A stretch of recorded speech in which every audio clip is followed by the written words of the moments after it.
자, 안녕하세요. 교수형 사이징입니다. 오늘은 주제 29, 국권을 수호하기 위해 항일 투쟁에 나서다를 보도록 하겠습니다. 자, 오늘의 주제는요. 학습 목표는요. 일제의 국권 침탈에 맞서 전개된 항일 의병 운동과 의열 투쟁의 내용을 설명할 수 있다입니다. 우리가 일제 국권을 빼앗겨 가는 과정에서 크게 항일 의병 운동과 의열 투쟁이 일어났는데요. 자, 이러한 내용 중점적으로 보도록 하겠습니다. 자, 먼저 한 컷 열기를 한번 볼게요. 자, 한 컷 열기에서는요, 러일 전쟁을 취재하러 온 영국 기자 맥켄지가, 지나가다가 민간인들이 무기를 들고 싸우는 것이 신기해서 취재를 하게 됩니다. 그래서 경기도 양평 부근에 의병 부대가 취재에 응하게 되고 이렇게 사진이 한 장 남게 되는데요. 이들은 일본군과 싸워서 이길 수 없다는 걸 알았지만 일본군의 노예가 될 바에는 자유민으로 죽는 것이 낫다면서 의병을 왜 결성했는지에 대해서 이 기자에게 알렸다라고 볼 수 있겠습니다. 그래서 이러한 소중한 자료가 우리에게 현재 남아 있습니다. 자, 그래서 먼저 이제 의병 운동에 대해서 한번 볼 텐데요. 자, 그럼 먼저 의병은 무엇이냐? 의로울, 의자, 병사, 병자입니다. 한마디로 의로운 부대를 뜻하는 말입니다. 이 의병은 외적의 침략에 맞서서 민간인들이 무장하여 조직을 결성해서 외적의 침략에 대응하는 것을 우리가 의병 활동 또는 의병 운동이라고 하죠. 자, 이러한 의병 운동의 특징은 기본적으로 초창기에는 보수적 위정 척사 출신의 관료들이 다수를 이루었다라고 볼 수가 있겠습니다. 즉, 소위에게는 유생들이 주도했다라고 볼 수 있죠. 자, 이들은 싸우는 대상은 이 당시에는 이제 왕이나 정부보다는 주로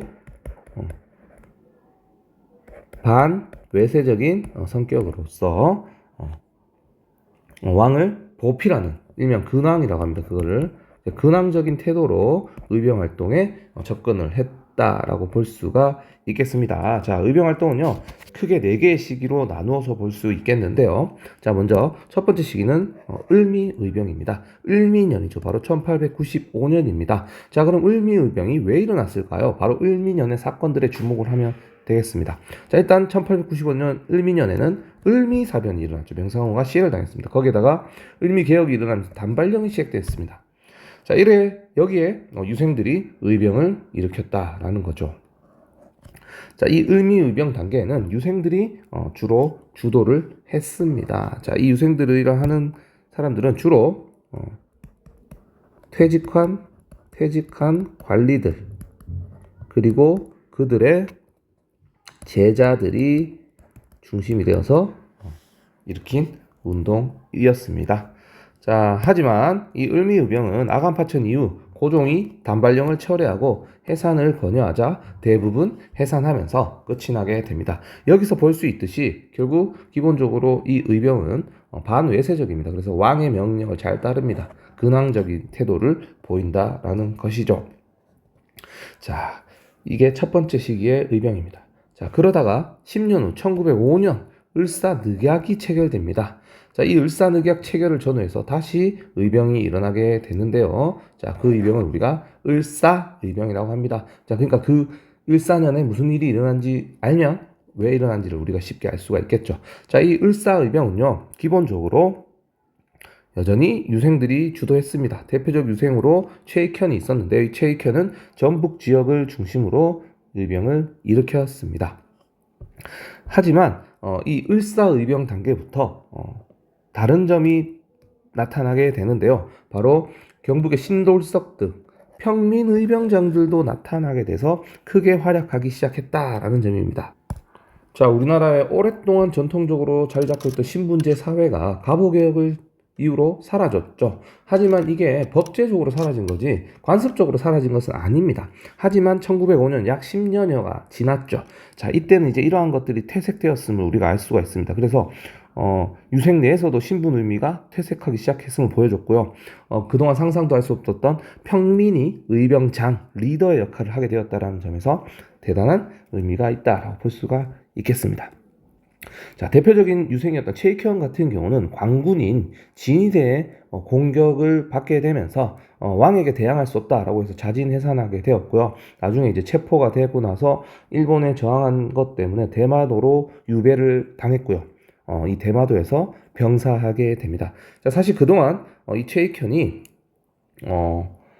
일본이 주는 걸 먹지 않겠다라고 하면서 시급을 전폐하고 굶어 죽었다. 뭐 이런 이야기가 있었는데요. 실제로는 이미 연령이 상당히 높았기 때문에 병사했다라고 합니다.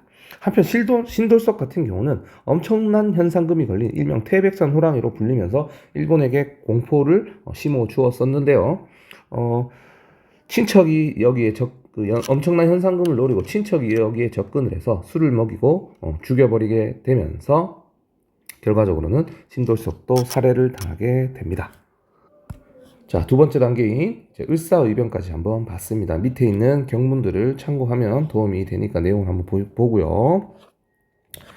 자, 그 다음에 다음 페이지로 넘어가겠습니다. 자, 이제 의병 전쟁으로 발전하다. 자, 그동안은 의병 운동 단계 수준이었습니다. 자, 을사의병까지는 우리가 의병 운동 단계로 주로 봅니다. 즉 운동, 사회 운동이나 저항하는 의미로 이제 맞서서 싸웠다라는 거죠. 자, 하지만 의병 전쟁이 되면 좀 더 조직적이고 그리고 국제적인 군사 작전을 일으킴으로써 이제 좀 더 정규군에 가까운 그런 것들을 갖추었다라는 의미에서 우리가 정미의병 단계부터는 의병 전쟁 단계다라고 이야기를 합니다. 자, 그러면 세 번째 단계 정미의병으로 한번 넘어가 보겠습니다. 자, 정미의병, 정미년은요 1907년입니다. 자, 이때 당시에 헤이그 특사 사건으로 인해서 고종이 강제로 퇴위를 당하고 이후에 정미 7조약, 한일 신협약 이후에 비밀협약으로 군대까지 해산되었었죠. 자, 이렇게 되면서 의병운동이 더욱더 거세지게 됩니다. 자, 이 과정에서 군대가 해산되면서 그 당시 우리 군의 대장이었던 박승환 대장 같은 경우에 자결을 하기도 했었어요. 자, 이에 따라서 부대원들이 총격전을 벌이기도 하면서 일본에 저항을 했었거든요.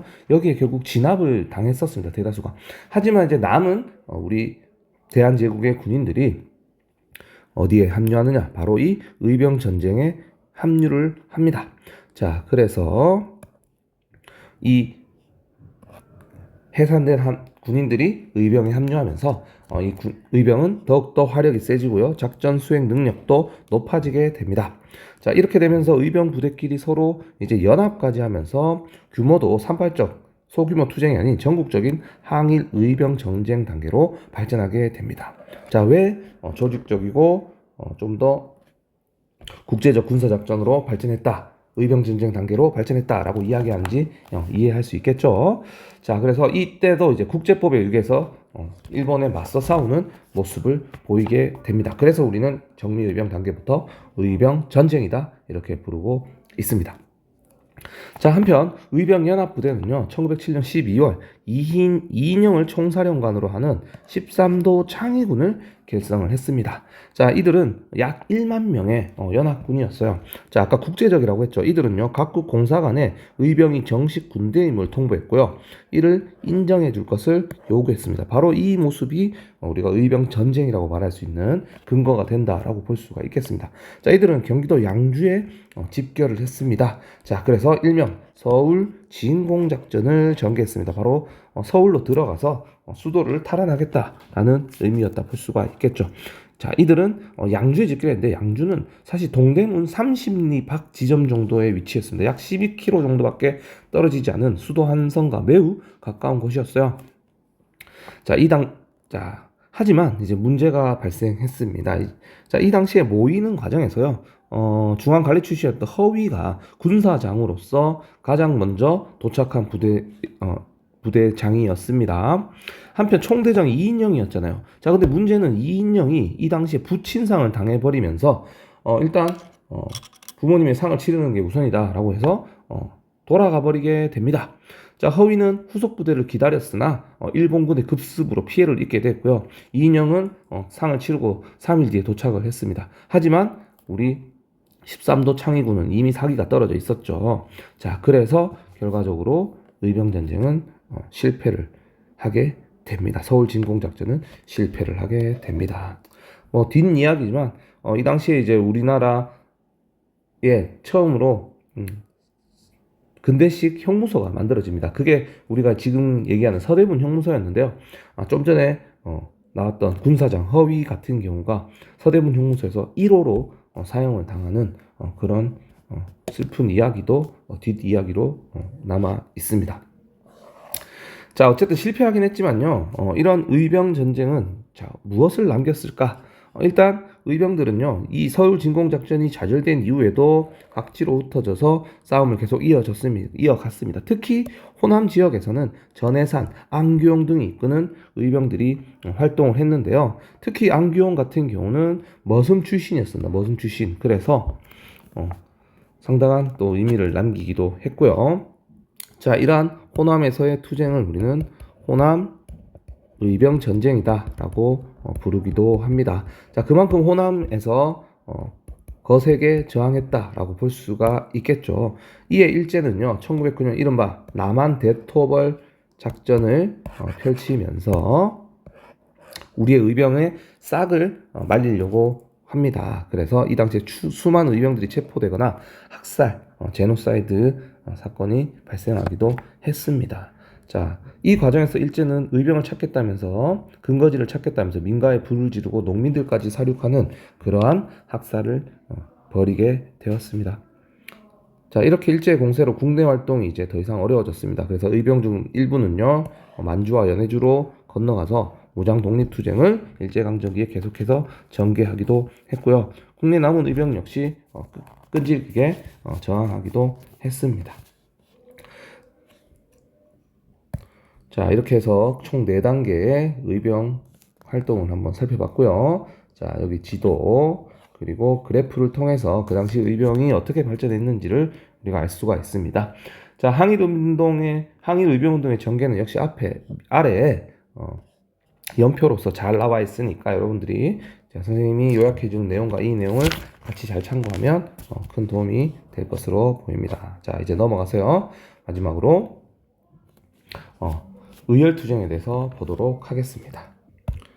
자, 여기서 이제 의열투쟁이라고 앞에 나오는데요. 의열투쟁은 주로 우리가 일제강점기 활동을 이야기합니다만은, 자, 의열투쟁 기본적으로 일제 침략 기간을 파괴하고 우리나라를 침략한 원흉이나 친일파를 처단하기 위해서 개인이나 소수정예 중심의 소수정예가 중심이 되어서 무력 활동을 하는 것을 의열활동이라고 합니다. 자, 일제강점기 이전에도 의열활동이 있었습니다. 주로 언제 있었냐면 바로 을사늑약 이후였습니다. 자, 일단 을사늑약 이후에 여러 가지 우리의 항일투쟁을 살펴본다면, 자, 먼저 고종이요, 그 역할을 많이 했습니다. 자, 그 당시 이제 우리나라의 황실 고문이었던 미국인 헐버트를 미국으로 보내서 거중조정죠. 우리 두 번째 시간 얘기했었죠.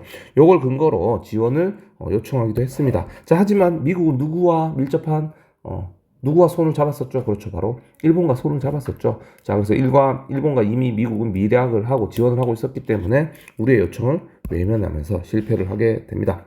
자, 지식인과 민중도 을사늑약에 반발을 했습니다. 자, 장지영 같은 경우는요, 황송신문의 일명 시일야 방송대곡이라고 하는 것을 기고하여 을사늑약의 부당함을 알리기도 했고요.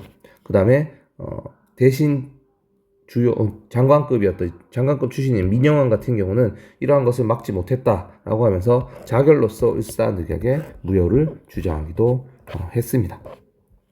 한편 거리에서도 많은 사람들이 반대 시위를 열었고요. 특히 상인들은 가게 문을 닫으면서 항의하는 일명 철시, 닫을 철자입니다. 그래서 철시를 통해서 항의를 하기도 했습니다.